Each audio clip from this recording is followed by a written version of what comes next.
that me? Yeah. Evening, Diane. Yeah. I'm Paul. I'm from Elgin, and can I just speak two wee things? Yeah. First of all, they say that in everybody is a book, and I was explaining to somebody in the queue outside that I had a book in me once. Yeah. You stole it.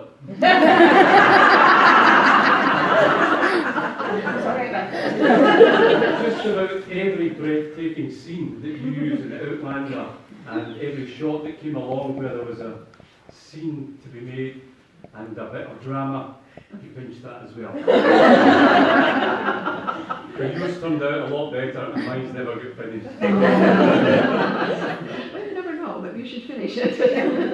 I also wanted to thank you on behalf of the members of the group to stop the development here at Culloden, because I know you took a wee bit of interest in that. To stop the houses, and you'll be pleased to know that to this date, not a brick has been laid. So thank you very much for taking the interest.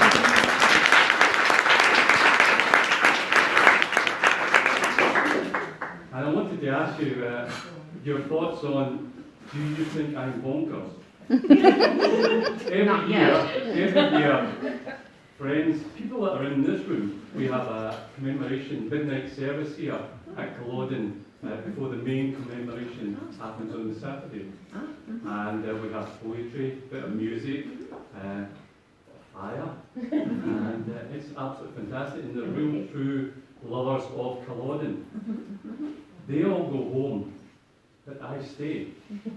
And I've been here now doing this for many years, and I either sleep on the battlefield or I just spend the night walking around. And to the people from the trust, don't panic. I'm not planted a tent or anything like that. I just take my time to take the whole ambience of the place in.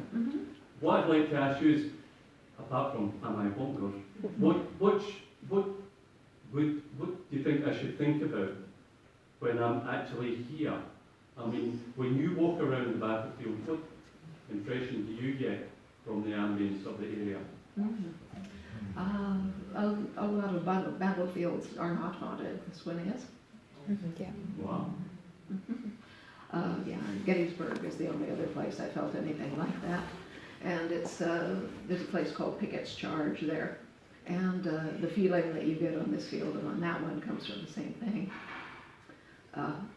It's the feeling of a lot of men who stood in one place for hours, knowing they were going to die. Yeah. Finally, can I just You're not say bonkers. thank you very much? I don't want to make you cry or anything. No, it's okay. No, it's not you. I must up you. I'm over it. Does it actually get you that much when you come to Culloden? Oh, yes. Wow. The first time I came, as I said, I had not been to Scotland at all when I wrote Outlander.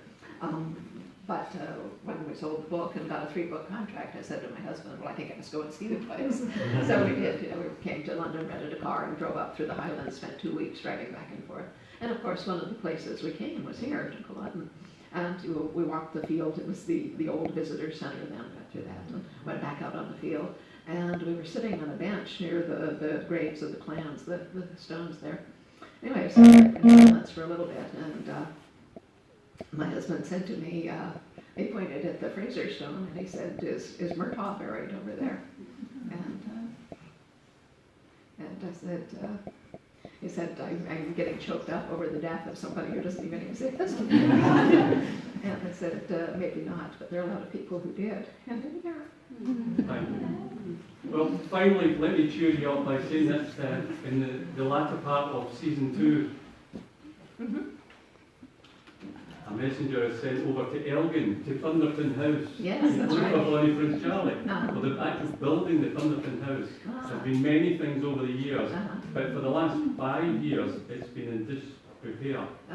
You'll be pleased to know that it's finally coming together That was and great. they're going to get it set up. Excellent. So thank you very much.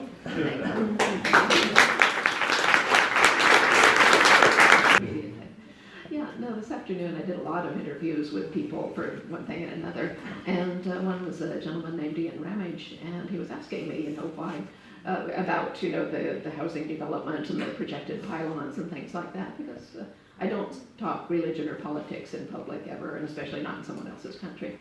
But I do feel obliged to talk, ecology and things like that, and landscape, because I know something about that, and I feel a responsibility.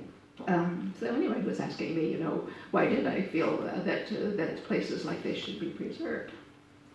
Okay, I'm going to get mushy again, but don't worry about it. Passes quickly. And I told him that you need to preserve the physical remnants of a place.